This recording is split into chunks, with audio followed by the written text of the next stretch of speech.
Nübüvvet, hakikat arayışında peygamber ışığı. Assalamualaikum warahmatullahi wabarakatuh. Bismillahirrahmanirrahim. Asyhadu an la ilaha illallah wahdahu la syarika lah wa asyhadu anna Muhammadan abduhu wa rasuluh al-mab'utsu bil huda wa dinil haq liyudhhirahu 'ala dini kullihi walau karihal musyrikun. My article is about the prophethood and the ideas held by some philosophers to be compared with the ones held by Badi'uzzaman Said Nursi. The complete title of my paper is Prophethood Superfluous? Conflicting Outlook on the Necessity of Prophethood. Not all mankind will voluntarily follow the guidance brought forth by those messengers of God. They argue that humankind is sufficiently enlightened by their capacity of reasoning, and that would be a helpful means to achieve the truth and happiness. Accordingly, they assume that the presence of the prophets in the world would be superfluous. In fact, the refutation against the prophet has happened since the very beginning of Islam. The Quran has clearly recorded the standpoint of these people rejecting the divine messages conveyed by the prophet. They did it entirely either out of their ignorance or out of their obstinacy. The Quran says, and they say, what sort of messengers is this who eats food and walks through the street? Why has not an angel been sent down to him to give admonition with him? Or why has not a treasure been bestowed on him? Or why has he not a garden for enjoyment? It is not astonishing then when as early as 10th century, Abu Bakr al-Razi, a notable figure in Islamic philosophy, claimed that prophethood is superfluous. He argues, what need does humankind have for prophethood or divine revelation, since God initially imparted the gift of reason to them from the essence of his divinity? This is because, according to Ar-Razi, reason is enough to enlighten or guide humankind to obtain the true happiness or good life. More decisively, Ar-Razi argues that competing claims of diverse revelation have been the cause of endless bloodshed or warfare between the nation favored with divine revelation and those who were not. Disregarding the above skeptical views, some other philosophers, like Al-Farabi and Ibn Sina, admit the necessity of prophethood for the guidance of human life. Their idea, though formulated differently from the one held by Muslim theologians, indicate their acceptance of the authority of divine revelation. Said Nursi, as one of the greatest Muslim reformists in the Muslim world, maintains that since divine power does not leave the end without a leader or peace without a queen, it surely would not leave mankind without prophet or God of law. After all, the order of the world necessitated the existence of the prophet to preserve its solidity. Prophethood is an essential foundation in Islamic faith. Islam cannot be established without the belief in the prophethood. It is through the practical instructions of the prophet that mankind knows his rule and the purpose of his existence in this world for more readily. The messengers are the signs of the signs God have given to guide mankind in the way of salvation. Those who accept the guidance have come to happiness, and those who misunderstand or fall away from their light have come to a bitter end. In general, prophethood is divine blessing, God and favor. Allah has chosen some particular figures among the nations to be his messengers as he wills. There are some particular features by which a prophet can be recognized. The first, he is the best in his community in terms of morality and intellectuality. He should be a role model for his followers. He is spotted by miracle to prove that he is truly a genuine messenger of God. That is the second. And the third, every prophet states clearly that his message, the message he has to deliver does not originate from his own mind, but definitely from God for the well-being of mankind. Since prophecy is very essential in religious life, it is not surprising to see that some Muslim philosophers also recognize the veracity of prophecy, though they put it in a different way from the one formulated by theologians.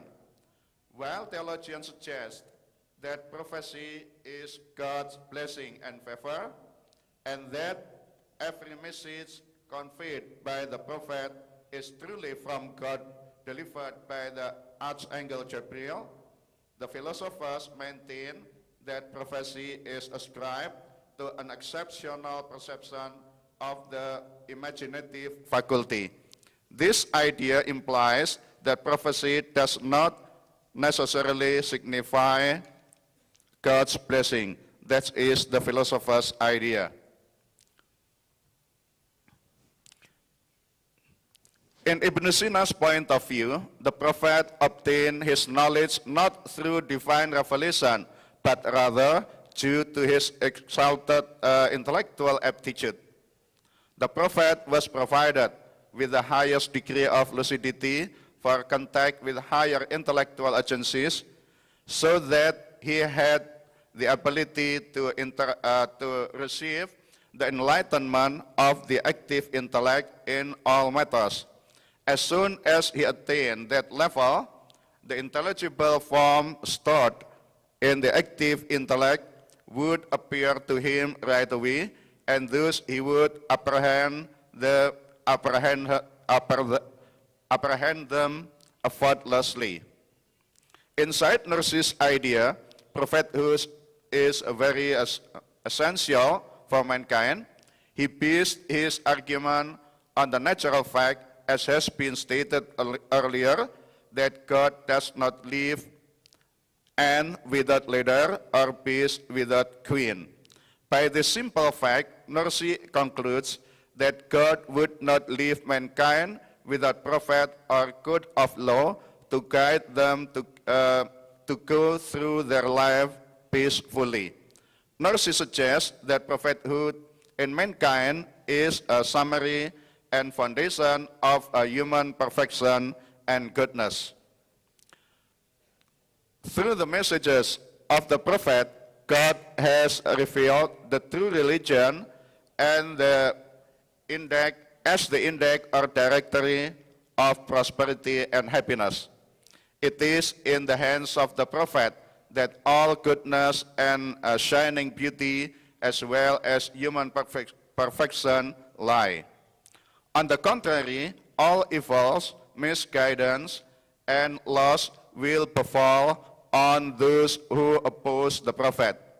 In this regard, Muhammad sallallahu alaihi wasallam has the authority to guide mankind to the highest extent of humanity.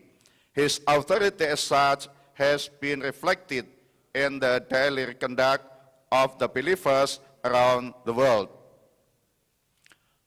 According to Nursi, the reality of Muhammad prophecy was the reason for which the world was created and is its result and most perfect fruit.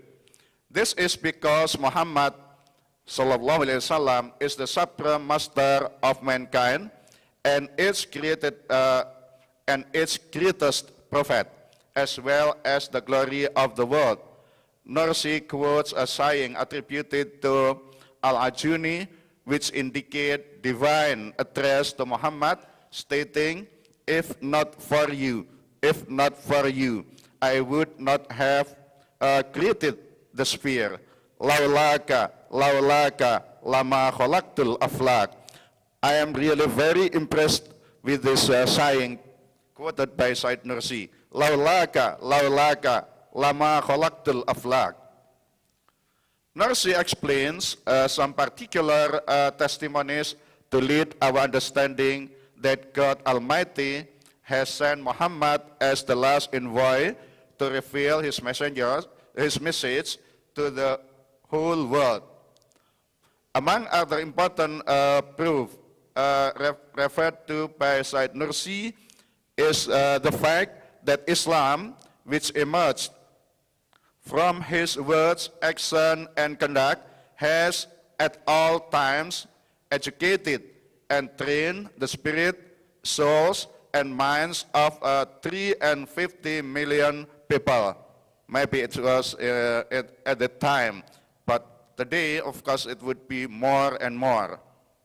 In addition, Muhammad also comes with the Sharia, the divine law revealed to rule mankind, which is rigorous decree leading to material and spiritual progress. As strongly believed by every devout Muslim, the messengership of Muhammad is also fortified with many miracles coming from divine authority. According to Nursi, the very personality of Muhammad was a proof of himself as brilliant as the sun through the powerful testimony of his messengership and veracity of his thousands of miracles, attainment and perfection, and his elevated character and fine morality. There have also been more than 300 sun narrations revealing his miraculous action. Nursi maintains that the miraculousness of the Quran is so strong and trustworthy. As a divine miracle, the Quran has testified and strengthened the truthfulness of Muhammad's prophecy. It also verifies the previous revealed scriptures and affirms the true messages they conveyed. Nevertheless, it is only the Quran which successfully maintains its originality compared to the other revealed scriptures. Ismail Raji Al-Faruqi has clearly said about it. Al-Faruqi's word, in a sense, Hammurabi, Moses, and Jeremiah represent apogees of a phenomenon of prophecy. Each one of them regarded God as revealing to him his will through works which are absolutely his, commanding, imperative, and carrying measures of nominousness to make them at once sacred and unalterable. However, were the three messengers to return to the world today, they would not recognize what is attributed to them as their own. Unlike any prophet before him, were Muhammad written today, he would undoubtedly acknowledge the Quran to be the self-same text he received from God and conveyed to his companion. I'm going to read my concluding remark. Muhammad prophecy has been an object of suspicion and controversy for a very long time. Some Western scholars once regarded Muhammad's life as a mirror to unbelievers, atheists, deists, and libertines. On the other hand, however, Muhammad was also portrayed as a wise and enlightened lawgiver who sought to establish a reasonable religion in place of the dubious dogmas of Judaism and Christianity. Nevertheless, millions of Muslims never doubted that he was genuinely commissioned by Allah to deliver his commandment to the whole mankind. For countless people, Muhammad's word have been the guiding star of their life. To this day, the name of the Prophet Muhammad evoked by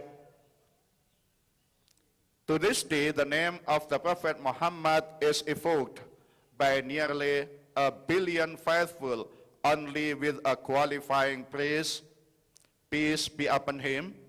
It is on the Prophet, therefore, that peace be attributed to him for his precious legacy, both as a leader and as a prophet.